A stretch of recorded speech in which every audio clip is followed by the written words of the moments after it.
You deserve a tech career you love, coworkers you can count on, innovation you're proud to build. If you're ready to change the world through technology, explore a career at Cox. Make a real impact in engineering, development, cybersecurity, and more, all while experiencing work-life balance, flexible work options, and great benefits. Visit cox.career/tech to find a job you love today. That's cox.career/tech.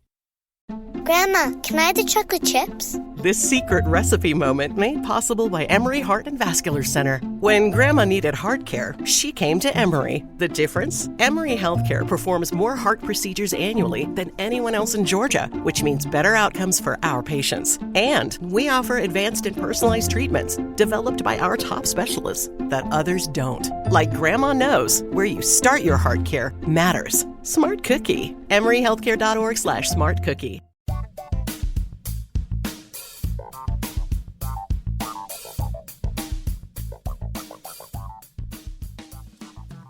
Hey everyone, and welcome to Comedy Album Book Club. This is Matt, your host, and this week we are chatting with the amazing and hilarious Tracy Hamilton.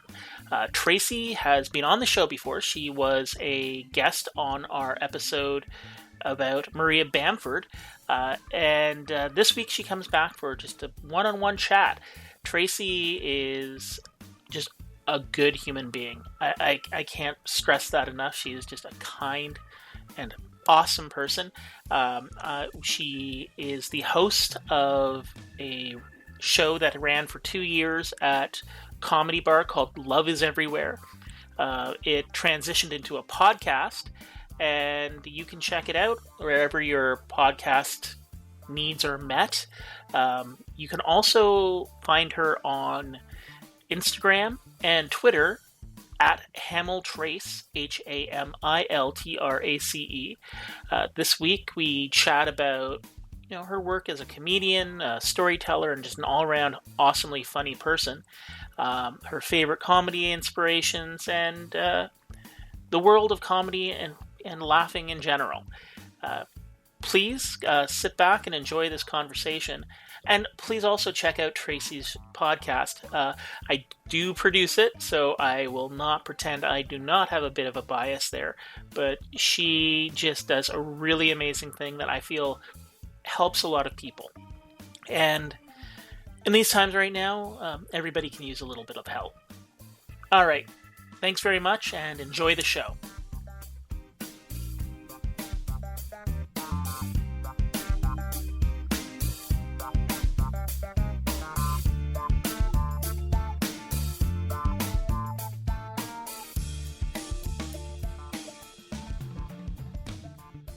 Hello, welcome to Comedy Album Book Club. Today we're having a conversation with Tracy Hamilton. Hi, Tracy. Thank you for joining us. Thanks for having me.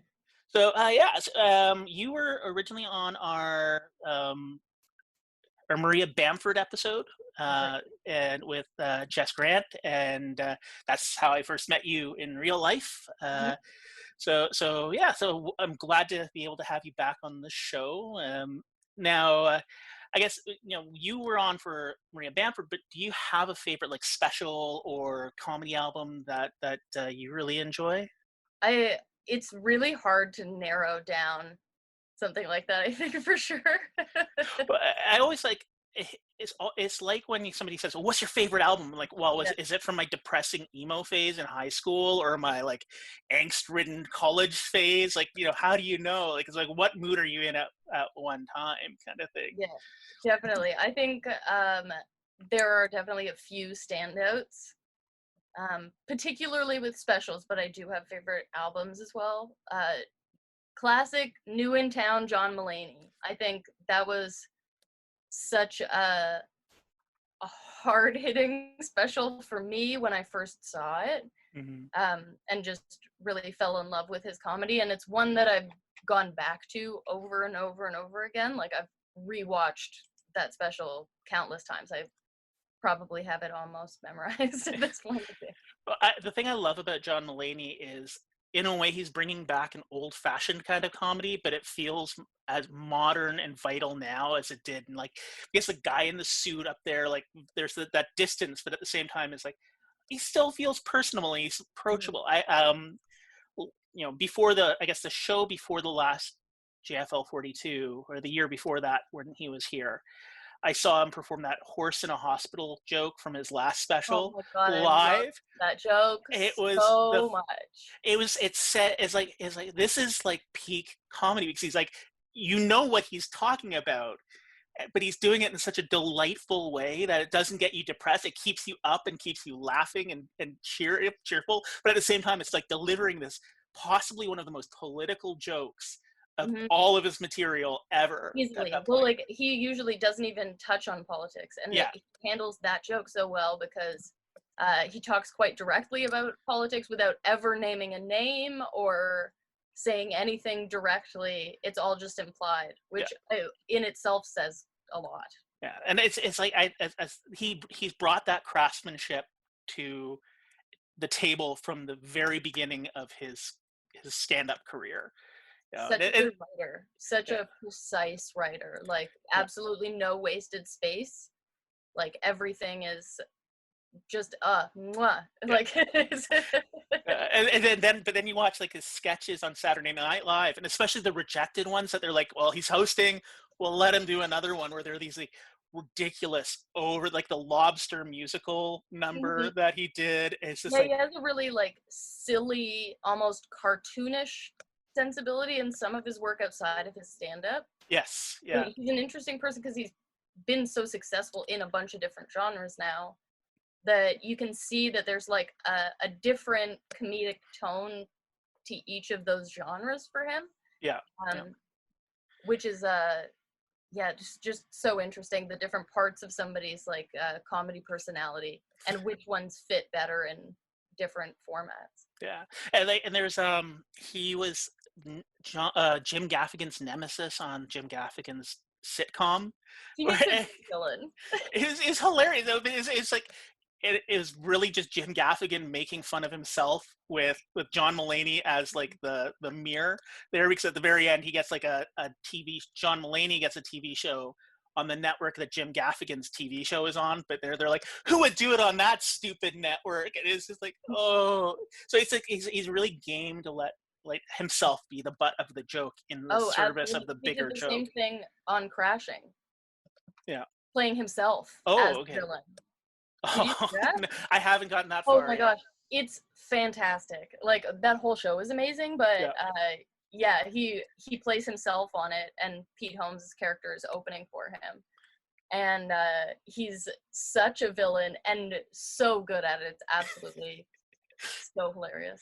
I think one of my favorite things by him too is the sack lunch bunch too. Oh, where it's just like he's so willing to just chase the joy of funny, and he's like, when I was a kid, I had things that made me laugh. I wanted to do something to make kids laugh, so I did this. And it's like, he just like, he didn't steal the show away from the kids. The kids were the heart of that. It's like, he's a giving performer, and that's something I find like really inspirational. It's like, you don't have to steal the limelight to make it funny. You want to serve the funny, not serve yourself, kind of thing.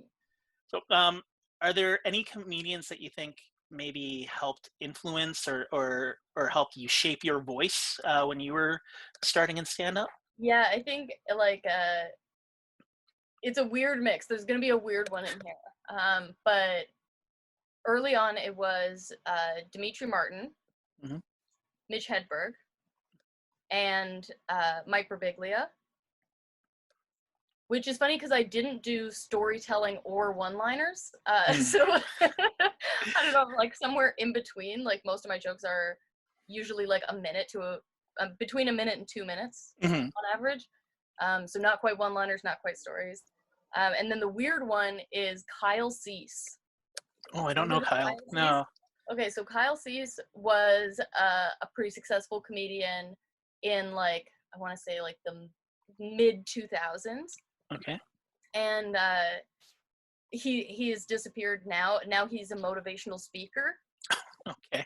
And there was like a big scandal with, well, not exactly a scandal because he didn't actually do anything wrong, but there was this thing with Kyle Cease around like, I want to say like 2006, 2007, where he was teaching this comedy class. It was like a comedy album comedy class boot camp. Mm-hmm. So you would like come to this place, and it was like a week-long thing, and it was him and another guy, I can't remember who, and they would teach this comedy class, and it was pretty expensive. Mm-hmm. And so he came under fire from like all these other comedians who were being like, this is bullshit, like, why are you teaching this class, like, you're just trying to rip people off, like, I don't know. People were mad that he was teaching a class, which I don't think is totally valid, but Yeah. in any case, yeah, he kind of came under fire for that, and then he ended up moving from stand-up into motivational speaking. But what was really influential for me with him was that he's just a total fucking weirdo. Like, okay. his jokes are so strange. Yeah. And I just loved that. It was sort of like the same thing that's appealing in the weirdness of something like Comedy Bang Bang.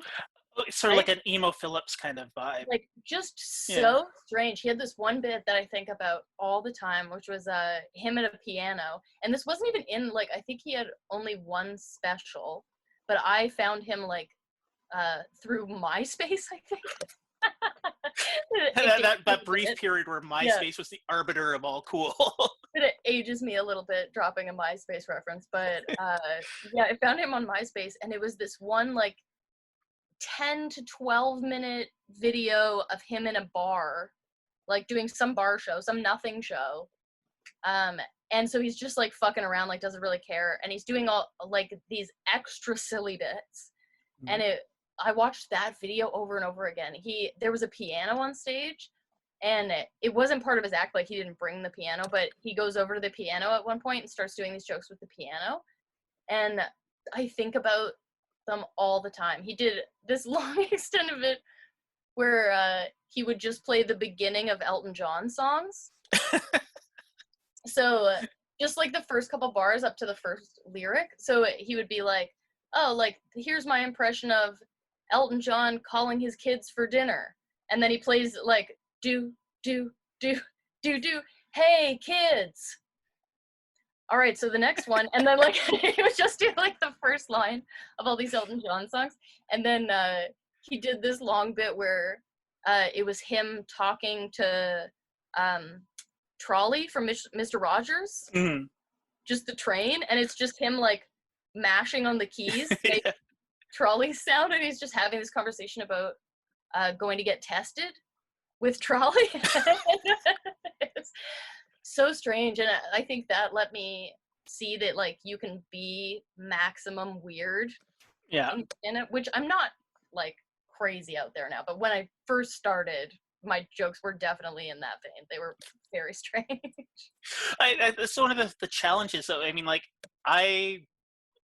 now that I've started performing myself, I'm very restrained, and I think I need to learn to open up more. Mm-hmm. You know, like, so I'm like constantly like tweaking and fiddling on these little details where I'm like, actually, I need to like broaden that out, not necessarily make it a broadly accessible joke, but just open myself up to having fun with the moment. Yeah, being a little more silly and letting loose a little more with what's happening as it goes. Yeah, sure. And it's I think back to like people I loved growing up, like Robin Williams was like that, where he was just embracing the moment, every moment of all time kind of thing. And it's great to see somebody where I'm gonna have to definitely check that out. I mean, MySpace is a little bit hard to get on. I don't find Kyle Cease videos anymore. I think that you can still find the special he did, which I thought was okay. But if you can find any like random clips of him that don't look like a special, very interesting. I have to check that out. Now, you've opened for some really terrific people, and you've performed with them, like Kurt Brownler, Jackie Cation, who I met, who's an awesome awesome person, Aparna Nancharla, Chris Gethard, who is terrific. So as a comedian, what have been some of your favorite moments, like just being out there and like performing with these awesome people? Question. I think, oh man, that's really hard. Yeah, I've been very lucky to get to work with a lot of really fantastic people. I was working with them in a very limited capacity, like it was like one night opening gigs, but but still, there have been so many good moments. Mostly what I remember is the people who were really kind. Like, Kurt Braunohler is such a good guy. Like, he was just so nice, and like he's kind of a big deal, and I was like somebody that he'd never met before. And he was so like right there, like asking me questions about myself, and like trying to make sure that I felt comfortable and wasn't nervous. Like, and yeah, he was fantastic. And then mostly what I remember is like, the audience is different for these kind of shows, right? Okay. Because usually when I'm performing in Toronto, it's a lineup of, between 5 and 8 people. So the people who are there are going for a show. They aren't going for a specific person, right? Yeah. But whereas with these shows, these people are showing up because they're fans of this particular comedian. So it's really interesting to see how that shifts the tone of what they're interested in and what they like. And sort of their like essence as an audience is really different. And the certain audiences will be really into stuff that doesn't play very well normally. Like, I'm trying to think of an example. Like a Chris Gethard crowd is totally down for jokes about mental health, right? So like my joke about anxiety works way better in front of his audience, right? For sure. Cameron Esposito has an amazing audience. Her fans are incredible and like so positive and so on board with everything. I think that was like one of the hottest crowds that I've ever played for. Sure. Was her fans. And actually that show in particular, that one would be a very special one because she was doing her new hour, which is all about her divorce, which was like recent at that point. So I was getting to see it while it was being worked out, right? So like still really raw. All of these jokes are really new. It worked so well. It was hilarious and like very well done for something that was still in development, especially. But watching her get like really real and really vulnerable with this crowd, and to be so fresh off of all of these things that she was writing about, that was really powerful to watch. The like her giving that kind of vulnerability on stage, and then also the way that the audience was totally down for it and like there to catch her kind of thing. It was that was really special. I mean, her audience have a very intimate relationship with her because she's so out there publicly with her experiences and her life, and she engages with a lot of her fans a lot. So it's a really it's got to be like a very intimate opportunity for like a performer to perform for people who probably know as much about their life as that performer's family in a lot of ways. That's cool. Awesome. For 2 years, you ran a show at Comedy Bar called Love is Everywhere, which you transformed into a wonderful podcast that I'm glad to help with. So what inspired you to combine like self-care and the science of happiness and comedy into like at first a regular recurring show and then the podcast? I think that it's just kind of a natural combination of my interests. If I boil it down to the furthest point, like personal development and stuff like that. That's something that I've always been really interested in, always trying to be a better version of myself. And now I put that in different terms. I maybe would have said a few years ago, be a better version of myself. Now I replace better with happier, because I think that covers the same thing, but more to the point. Yeah. That I think all of our goals are just us trying to be happier, right? Anything that you're going after, any improvement that you're trying to make to yourself is ultimately just because you're in search of more happiness. So that's a big interest of mine. I read a lot about that kind of thing in my leisure time. And I advise my friends using what I have learned. So I think it was natural for me to try and bring that into my art in some way. I think that comedians make really good fodder for guests in this particular arena as well, for a few reasons. For one thing, because they add levity to it, right? Like sometimes when you're talking about things like self-care or like body image and things like that, it's serious stuff, but we can have these like really open, vulnerable conversations, but have a certain air of levity and humor to it because we're comedians and we can't turn that off. Yeah. Especially when we know we're being recorded.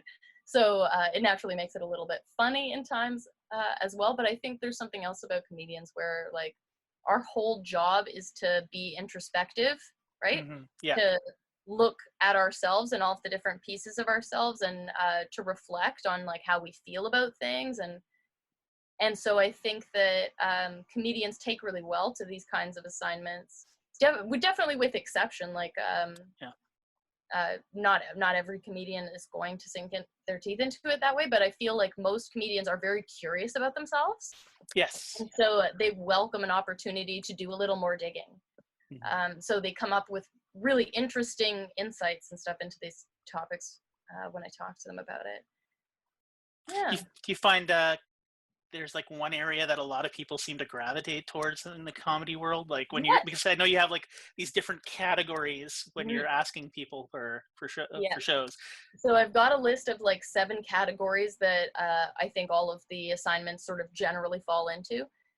You could almost look at it like a really broad checklist of like, if you've got a pretty good handle on all of these areas, you're going to be generally feeling pretty good. So it's things like actually, I could read out the list and then I'll tell you what ones people always want and what ones people never want, which frustrates me to no end. People are very set in their ways. Yes. All right, so the categories are self-care, mindfulness / being present, positive outlook / gratitude, connection with others, self-image / self-esteem, accomplishing goals, forgiveness of self or others, and anxiety or overwhelm. Okay. So there's 8 different categories. Everybody wants accomplishing goals. Everyone wants to get to that next level. Yeah.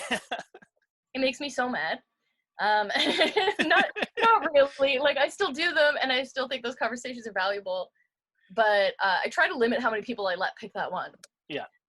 Because sometimes I just remove it outright from the list when I give it to people if I'm not in the mood, because I think that comedians have a tendency to measure their worth by their productivity, and I think that is unhealthy. Yeah. So sometimes also, like, I'll kind of not quite trick people, but you know, when people pick accomplishing goals, and I know that this is an overachiever person who has like a really hard hustle and is out all the time and working so hard already, I don't really think they need my help with achieving more things. I don't think that is what they need from me. I think in the realm of accomplishing goals for those people, what I need to give them is some rest, some perspective, or some like self-reflection time. So I'll give them a category that's sort of in that thing. But yeah, everybody wants accomplishing goals. For some reason, no one wants connection with others. I thought that would be like one of the top ones, because like the entire point of, you know, being a performer is you engage with your audience and you connect with them. Also, like we've been doing episodes through this whole COVID time. And I thought that, now is when people are going to pick connection with others because everybody's isolated. And no, more people wanted accomplishing goals. It's that illusion. Like once the lockdown started, I didn't stop working my day job. My day job, okay, well, you just work from home now, but I still like filled every evening with something, because in my back of my head, everybody's like, oh, now I'll be able to do this or do that. So I think like everybody's like trying to fill every moment, not realizing they fatigue themselves horribly in this if they're trying to get a bunch of stuff done. Yeah. Like, this is if that's how you're handling it, more power to you, and that is fine. But if you are not feeling especially inspired or especially productive right now, that is so not your job right now. Yeah. And you absolutely do not need to put any more pressure on yourself. If anything, just make the goal being better to yourself in general. Like if all that you've been able to accomplish during this time is that like you cooked more at home, or paid more attention to the people you love most, you know, like even if it was just that, that's fine. That's totally fine. Even if all you did was like, hey, now I floss every day, that's fine. Yeah, I think people have been really, and it's weird because there's been this sort of like push almost in the media in a way just how they talk about all of this stuff, and it's sort of like trickled down through social media where people are like, I'm going to binge this show, or I'm going to watch all of this stuff, or I'm going to read 35 books kind of thing. And it's like there's this, and it's like, just be happy, just listen to what your brain and body are saying, and don't listen to anything outside of that. But it's hard. It's like we're also like, oh well, we got to do this, we got to be productive because I'm not leaving it. Yeah, it doesn't change your max capacity just because you're not leaving the house, kind of thing. Now, how have you like enjoyed the jump from the show on the stage to the podcast? Like, how's that been? Yeah, it's interesting. I love doing the podcast. I think so the format with the live show was that I would, just to break down the basic format of the show in general, is I give a comedian an assignment of something that is supposed to boost your happiness. So usually some kind of self-help or personal development exercise. They do that exercise for a week, and then I interview them about it and talk to them about how it went. So on the live show, I would have 4 comedians on. I would have given them all assignments. Then I would talk to them about how the assignment went, and they would do stand-up or improv, etc., whatever their thing was. But the interviews on that show, we only had 75 minutes. Mm-hmm. So you've got 4 comedians doing a set. You've got, the intro, me at the beginning, warming things up. In the end, those interviews ended up being maybe 3 minutes each. Yeah.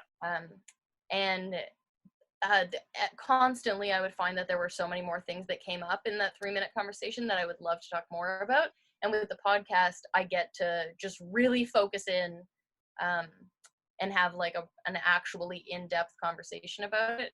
And I think that we learn a lot more about why that assignment is valuable. Mm-hmm. Through that, I learned things about I didn't realize that was going to be a valuable thing in this assignment until this person had this interesting perspective on it, or things like that. The one thing that I miss is seeing the audience, because I'm a comedian and I feed off of that. Yeah. But it was there were a few months of that show in particular where there was just some kind of really special energy in the room. Usually it was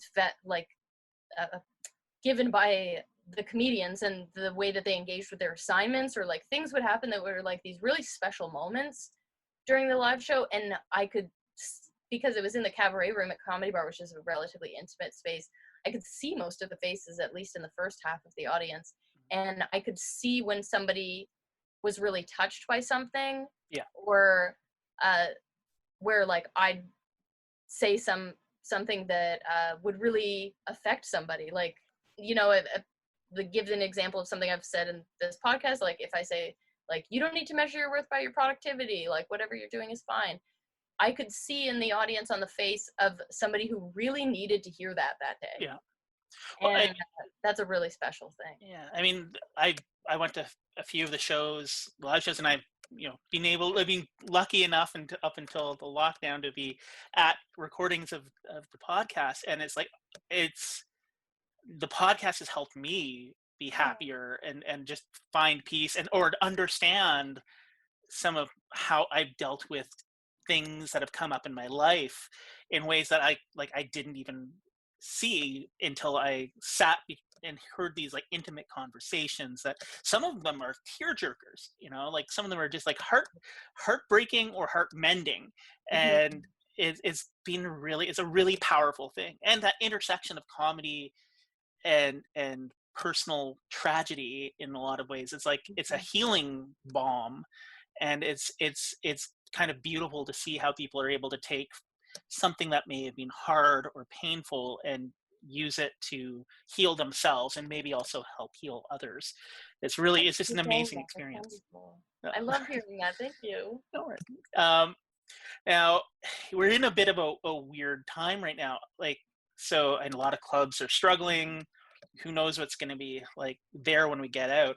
Yeah. How do you think the big places will probably weather this fine, but for how do you think it's going to be the comedy world for comedians coming out of like lockdown and when we start to finally perform again. Yeah, I'm really curious to see, like, it's hard to know what it's going to look like, really. I think Yeah. smaller venues are going to struggle. Like, a lot of the shows in Toronto don't even happen at clubs, right? Like, a Yeah. lot of the shows are hosted by different bars and restaurants and stuff that'll have a comedy night that have a separate room. And I think I'm hoping that those venues are able to stay in business because they're affected just as much as the regular comedy For clubs. sure. Because they can't be open right now. So we'll see how many places stay alive. Hopefully they do, and they still want a comedy night there because that would be really great. But most of these venues make most of their money from drink sales. Yes. So the price of a ticket is sort of irrelevant. It's more about bar sales, which means that people need to be hanging out. Yeah. Right? You can't just go in, see the show, and leave. Yeah. They want you to hang out afterwards and buy more drinks. So it's going to be difficult, I think, to make money after this, especially because like a room will fit less people because you have to have them farther apart. In terms of what it's going to look like for comedians, I think that because the big places will probably be fine, I think it'll be the comedy stage time available will probably mostly go to pros to start, because it'll be the established places, and that's fair. Like, if somebody's going to get to go back, it should be the people who depend on this for their entire income. Sure. And then I think smaller shows and things like open mics and stuff will come back gradually, which is going to be kind of interesting because I feel like a lot of people are going to be trying to do new material, but because the little bar show open mics might not be running, where do they have to work out that material? It's going to be an interesting time. Yeah, and like the Zoom shows and Twitch shows don't have the same vibe. I think it's definitely different. I think like more than maybe any other kind of comedy, I think that stand-up is really sensitive. Like, it's a really, I would describe it as like a fragile ecosystem. Yeah. Where like you change one of the ingredients in what makes stand-up work, and it's totally not going to work at all, right? Like it needs to be, first of all, indoors, in a dark room with a low ceiling, where people are close together, physically close together. Yeah. Because you need, like, even a show where you have maybe a lower turnout so people can take up more space and sit farther apart from each other. Yeah. They're not going to laugh as much as if they're clustered together. I think because they are more easily able to see themselves as one thing. Yeah. Like, well, it's like a laugh is like it's when you like drop a stone into a puddle. It just spreads, you know. Exactly. So you get that one person laughing and the other person like, oh yeah, and even subconsciously they're like they accuse them to the funny that's in there. So I mean, I've been watching a lot of shows like the Zoom shows, like Comedy Bar has been putting a lot on, and this great place that like I'm really looking forward to being able to go back to. And they have a lot of comedians who are regulars there who are amazing comedians, but like there's not having that audience interaction. Like the way I think they have like the closed Zoom thing that they're then Twitch streaming out. So there's not an audience to laugh. And it's these people who are pros who are telling funny jokes, but not having that give, that take and that return. It makes a big difference. You can see them second guessing themselves, and it's like, no, you got it. That joke is good. Yeah, right. They have no confirmation of whether or not that worked, whether or not it's going well. Yeah. It like I've heard the analogy. I think it's a Brian Regan quote where it says like comedians are musicians and the audience is the instrument that we play. Yeah. Right, and that's so true. So it's like somebody who's a guitar player just moving their hands as if they're like playing air guitar versus somebody actually playing a guitar. Yeah, I found like I've been trying to do some shows every couple of weeks, get friends and family and get people I know who are still, they're not paid comics kind of thing, but like people who've been taking classes with me or people I'm like, I just throw it out to people who are interested to work material. And I leave them. I ask all of the people who are in the audience to leave their mics and cameras on, because that way it's like having an audience. Then you can hear at least the people who are participating in the show can laugh. Yes. Having one laugh makes a difference. It makes a huge difference. I think it's such an important ingredient, even as an audience member. Yeah, it's true. It like we had Todd Van Allen on one show, who I was lucky enough to have teach me in second level stand up at Second City, and he turned it to gallery mode and just started doing crowd work, because this is like this first chance to perform since he moved out of the city, and he started doing crowd, and it was like it worked. It was just like because the mics were on, people were reacting, he could see their faces, so it can be done. It's just it's just a matter of changing gears, I think. And figuring out how to do it properly. Like, I think that's the right approach of like the audience is not visible, the audience does not have a microphone, the performers can have a microphone, because like whoever has the microphone has the power. That's a big thing with stand-up. Like, you're never going to hand an audience member the microphone. That's never going to happen. You never let that microphone leave your hands. But I think having the other performers laughing, I think that's one way that we as stand-ups could probably learn a lot from improvisers. Yes. Well, improvisers stick around and be your audience. When improvisers are on stage, if they're not in a scene, they're the audience for that scene. They're part of it. They're laughing. Yeah. So it's just us sticking around, watching the rest of the show, and laughing generously. Yeah. Now, I'm totally stealing this question from Joe Vu's interview with you from a while ago. Now, you had said your comedy was a turtle. Is it still a turtle, or is it transformed into a different animal? I forgot about that. What animal is my stand-up? Yeah, maybe it's not a turtle. Maybe it's like a rabbit. I can see that. I can see it fluffy and bouncy. Yeah, it's like a little bit warm and fuzzy, but it's got some power in those legs. It can get going when it wants to. It can run. Yeah. Now, I've asked this pretty much everybody I've sat down with. What is your sort of weirdest performance experience? So we talked about like your like cool ones and stuff, but like for example, like Courtney Gilmore talked about doing performing on a nude beach kind of thing. So like, do you have like any experience where it's like, this is the strangest room that I have ever performed in, or the strangest performance? Oh, absolutely. Yeah, absolutely. I don't see how I could do a gig that would be weirder than this. Like, maybe that'll happen at some point. But this was the weirdest night I've ever had in comedy. It was me and Leonard Chan, who's also a great comedian by his album. And me and Leonard Chan were doing this corporate gig. So corporate gigs are any private stand-up show that you get booked to do. So that could be for a company, for their like Christmas party. It could be a private party, like anywhere that you're being booked for a private event directly by the person who runs that event, and it's not at a comedy club. Those are corporates. So we were doing this corporate gig, which was a private party for a guy's birthday. It was his 65th birthday, and it was his best friend was hosting the party, and he booked us to do this gig.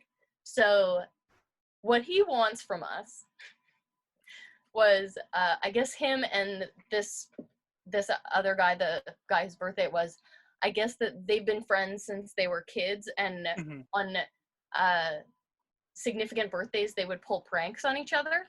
Oh. And which like clear, both of these guys had money, and most of the pranks sounded like them just leaving statues on each other's lawns.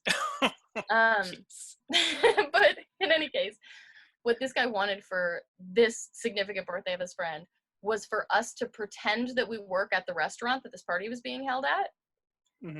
What we were told was that the party's going to be like 16 people. It's going to be in a private room at this restaurant. So he wanted me and Leonard to pretend that we work at the restaurant and to mess with the guy. That was the instruction that we were given, and then do stand up. Okay. So it's already weird. Yeah, but we're like, you're going in on like an unusual footing already, right in the gate. So we asked the guy, like, okay, can you give us, like, some information about this friend? And what we were told is, like, oh, he's, like, a high up this company, so, like, he really likes to be in charge. Like, he likes to be the one making decisions and stuff. And we're like, okay. And then he's like, he's also, like, a real nerd about wine. He's, like, very into wine. So, like, maybe you guys could be sommeliers and, like, mess with him with the wine. So we're told this guy, like, the impression that we're getting is, like, all right, this is an alpha guy who likes to be in charge, like, wants to command the room, and he's picky, and especially about wine. And we're like, okay, like, we can sort of work with this. So we had all of these things planned for, like, okay, like, we'll be, Leonard will be the sommelier and I'm the sommelier in training. And we planned all these gags for Leonard to, like, make little asides to me, like, when he's recommending the wine, point to the most expensive one and be like, this one here, and then turn to me and be like, when you're recommending wine, you always want to recommend the most expensive one on the menu.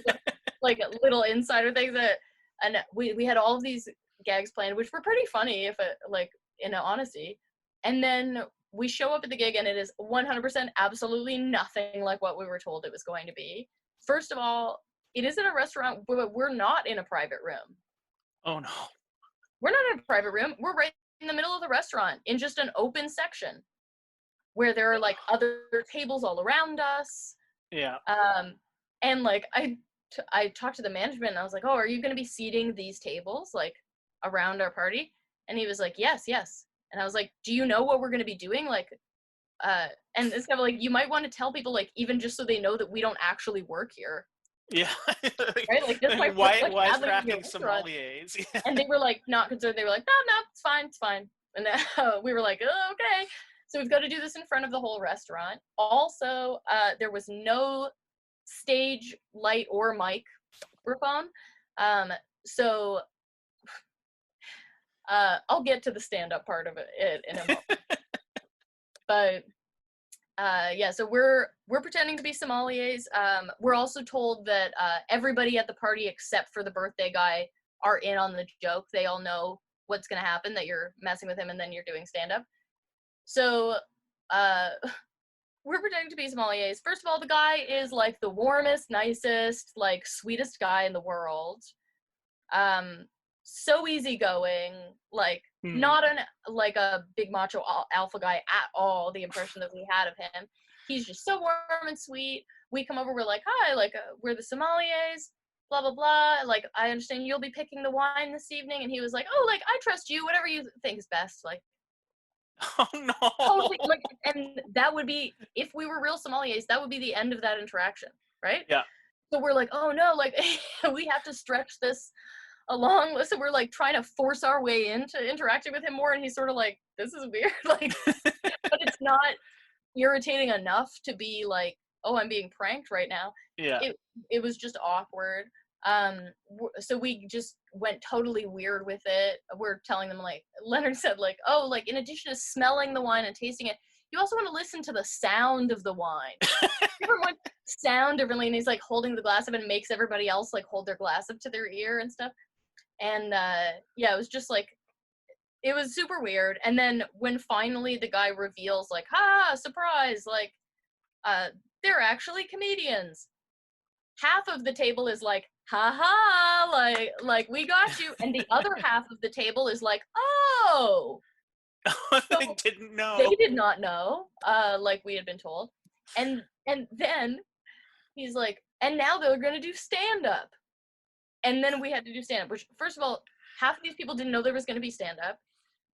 They're at a birthday party, and they're all interested in talking to each other. They don't want to listen to stand-up. Yeah. They're entertaining each other. They don't need us. Also, because we're in the middle of just a busy restaurant, with no microphone or anything, we're just standing in front of this table shouting our jokes because it's loud. Yeah. So we're just shouting our jokes over the point of this table. And the guy who hired us just looked so unbelievably angry the entire time. Like, I think that it was like he didn't realize that he had created the worst possible environment for stand-up comedy. And so it had been his idea, and he organized this party. So I think he was just feeling like, oh no, I hope people are enjoying this, because like this is going to come down on me. And he didn't feel like they were. Afterwards, everybody had a great time, and the birthday guy was very happy, and everything was fine, and that guy loosened up. But he just looked so angry the whole time we were performing, and it was so uncomfortable. And we finished, and me and Leonard were just like, let's get the fuck out of here as fast as we can. Corporate gigs are hard at the best of times. Yeah, that's like a nightmare story. Like that, if you ever do a sitcom, has to be in an episode there. Absolutely. Oh my God, it was the strangest night. If people wanted to find you online, Love is Everywhere, the podcast.com. Absolutely. Check out the podcast. It is available wherever you get your podcasts. iTunes, Spotify, Stitcher, Google Play. All of your podcast needs. Yeah, all of your podcast needs will be fulfilled there. So search for Love is Everywhere. And then if you want to follow me on social media stuff, you can find me at HamilTrace. Mostly pictures of my dog on the Instagram. Yeah. And they're very cute pictures. They're very cute pictures. Very cute dog. Yes. I can't take credit as the photographer. Well, the model is so adorable. Exactly. All right, Tracy. Well, thank you very much. And thank you for listening to Comedy Album Book Club.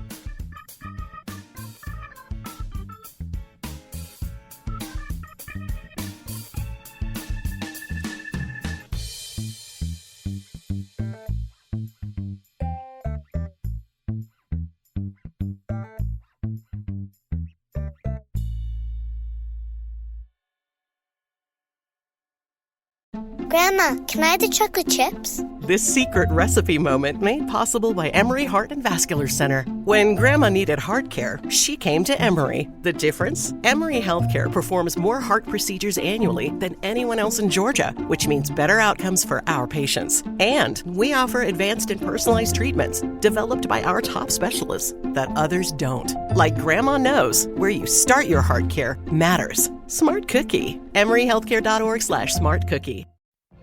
What if you could have a career where the opportunities are as vast as our nation, where it's not about mission statements, but a shared mission? At U.S. Customs and Border Protection, we go beyond to protect more than borders. From ship to shore, air to ground, cities to local communities, CBP agents and officers are keeping people safe. Join U.S. Customs and Border Protection and go beyond for something far greater than yourself. Learn more at cbp.gov/careers.